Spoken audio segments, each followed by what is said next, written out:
ठुलो ज्ञान भन्दा ठुलो ज्यान हुन सक्दैन। ज्ञानले ज्यानलाई पनि बचाउँछ। जस्तै म डाक्टरको बिराम भयो भने कहाँ गइन्छ? हस्पिटल गइन्छ। जस्तै मलाई मुटु रोग लाग्यो कहाँ जान्छु? म हस्पिटल जान्छु। भद्राक म मर्न लागिसके भने कहाँ लान्छ मेरो परिवारले? हस्पिटल लान्छ। हस्पिटल लागेपछि डाक्टरले के भन्छ? तपाईँ एक हप्ता पछाडि आउनु भएको भए उपचार हुन सक्दैन थियो, अगाडि नै आउनु भयो त तपाईलाई बचाउन सकिन्छ। अब अनि उनले एक्सरे गर्छ, सबै जाँच चेक सबै गरिसकेपछि डाक्टरले औषधि लेखिदिन्छ। अनि औषधि यो ठिक टाइममा यति टाइममा खानु, यो चिज नखानु, बार्नु, यो चिज मात्रै खानु। डाक्टरले सल्लाह दिन्छ। डाक्टरको सल्लाह र डाक्टरको ज्ञानले मेरो ज्यान बाँच्छ। त्यसैले नानी बाबु, डाक्टरको ज्ञानले हाम्रो ज्यान बचायो। ज्ञान भन्दा ठुलो ज्ञान रहेछ। त्यसैले त भनिएको छ, न चौरार्यम न त राजहार्यम न भातृभाज्यम न त भारकारी व्यायकृते व्रत नित्यम विद्याधनम सर्वधनम प्रधानम। मेरो नानी बाबु, विद्या यति अमूल्य छ, न त चोरले चोरेर लान सक्छ।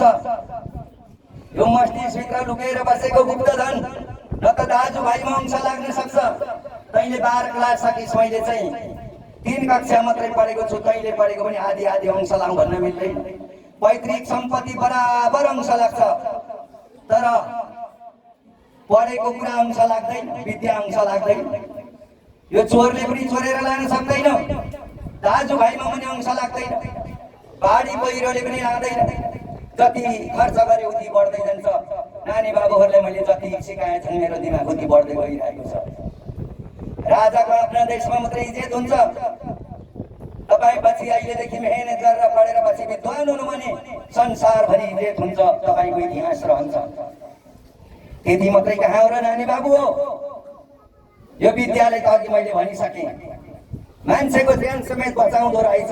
डाक्टरको ज्ञानले हाम्रो ज्यान बाँच्यो। त्यति मात्रै कहाँ हो र?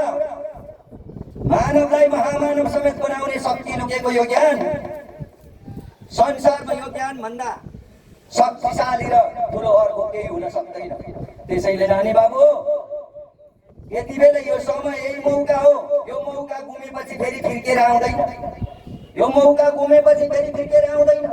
हाम्रा बाबा मम्मीहरूले पढ्नु भएको छैन, हाम्रा बाबा मम्मीहरू ट्यालेन्ट हुनुहुन्न भने पनि अब नानी बाबु, तपाईँहरू ट्यालेन्ट बनेर निस्किने हो। घरभरि कङ्गाल भए पनि, विद्वान छोराछोरी भए पनि त्यो घरै झलमल्ल हुन्छ, उज्यालो हुन्छ। उसका विद्वान मित्रहरू आउँछन्, गफहरू उसै मिठाहरू हुन्छ। मेरा नानी बाबु, त्यसैले यति बेलादेखि अब मेहनत गरेर पढ्न आवश्यक छ। यति बेलाको समय गुम्यो भने नानी बाबु, भोलि र भरेको बारमा बस्ने होइन, गर्ने काम तुरुन्तै गरी जानुपर्छ। भरे भोलि पर्सि सप्रिन्छु भनेर होइन, अब आजको आजै सप्रिनुपर्छ। अब आजदेखि तपाईँको सोचमा परिवर्तन आउनुपर्छ। आजबाट तपाईँको अनि व्यवहारमा परिवर्तन हुन्छ। अनि तपाईँ पढ्नुहुन्न थियो, अल्छी लाग्थ्यो, पढ्न मन लाग्दैन थियो भने व्यवहारमा परिवर्तन भइसकेपछि अब तपाईँ पढ्न थाल्नुहुन्छ, बानी बस्छ। अनि बानी बसिसकेपछि पढाइलाई तीव्र गतिले अगाडि बढाउँदै लानुहुन्छ। त्यसैले नानी बाबु, सबैभन्दा शक्तिशाली के रहेछ त? विद्या।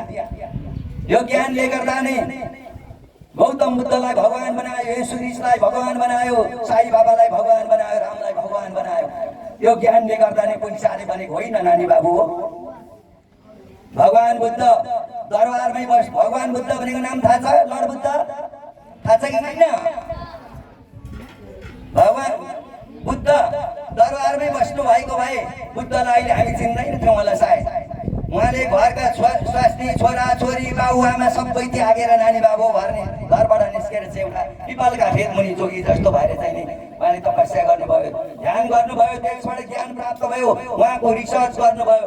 उहाँले आँखा चिम्लेर ध्यान गर्नु भनेको उहाँको रिसर्च थियो। त्यहाँबाट ध्यानबाट ज्ञान प्राप्त भयो। आफूले पाएको ज्ञान सबैतिर छरिदिनु भयो। त्यो ज्ञानले अरूलाई पनि फाइदा पुग्यो। जब बुद्धको मृत्यु भएको भोलिपल्ट उहाँको ठाउँमा शालिगहरू स्थापना भयो। भोलिपल्टैदेखि उहाँको इतिहासमा नाम छपियो। अनि महामानव गौतम बुद्ध भनेर हामीले पुस्तकमा पढ्न थाल्यौँ। अहिले त नानी बाबु, लर्ड बुद्ध, भगवान बुद्ध भनेर पढ्नुपर्छ नानी बाबु। भगवान कसले बनाए त? हामीले बनायौँ। हामीले हो कि होइन? भगवान कसले बनायौँ? हामीले बनायौँ। त्यसैले नानी बाबु हो, मान्छे भगवान होइन, तर असल सोचाइ र राम्रो कामले मान्छे भगवान पनि बनिँदो रहेछ। जसरी गौतम बुद्ध भन्नुभयो, गौतम बुद्धलाई पनि आमाले, गौतम बुद्धलाई पनि आमाले 9 महिनासम्म पेटमा बोकेको तपाईँ जस्तै बालक बच्चा नै थिए। उहाँको कर्मले गर्दा उहाँ भगवान बन्नुभयो, उहाँको काम र परिश्रमले गर्दा उहाँ भगवान बन्नुभयो। त्यसैले नानी बाबु हो, भगवानले सबै कुरा हामीलाई दिएर पठाएको छ। हेर्नको लागि आँखा दिएर पठाएको छ, बोल्नको लागि मुख दिएर पठाएको छ, सुन्नको लागि कान दिएर पठाएको छ, सोच्नको लागि दिमाग दिएर पठाएको छ। यो दिमागले मान्छे चन्द्रमामा पुगिसके, आकाशमा उडिसके, सोच्नको लागि दिमाग दिएर पठाएको छ। तर एउटा कुरा दिएको छैन नानी बाबु, एउटा कुरा दिएको छैन। त्यो चाहिँ तिमीहरू नै गर है। तिमीहरू भाग्यमानी र अभागी हुने तिमीहरूको आफ्नै हातमा छ भनेको छ, भगवानले नै पठाएको छ भनेर। एउटा चाहिँ तिमीहरूकै हातमा छ। मैले अथाह सम्पत्ति दिएर पठाएँ, हेर्नको लागि आँखा दिएर पठाएँ, सुन्नको लागि कान दिएर पठाएँ, सुँघ्नको लागि नाक दिएर पठाएँ, बोल्नको लागि मुख र जिब्रो दिएर पठाएँ, कर्म गर भनेर हात खुट्टा दिएर पठाएँ। त्यो कुरा के हो? त्यो कुरा भनेको नानी बाबु कर्म गर्यो भने मात्रै फल प्राप्त हुन्छ। हामीले मेहनत गर्नु पर्यो, परिश्रम गर्नु पर्यो। त्यो चाहिँ आफूले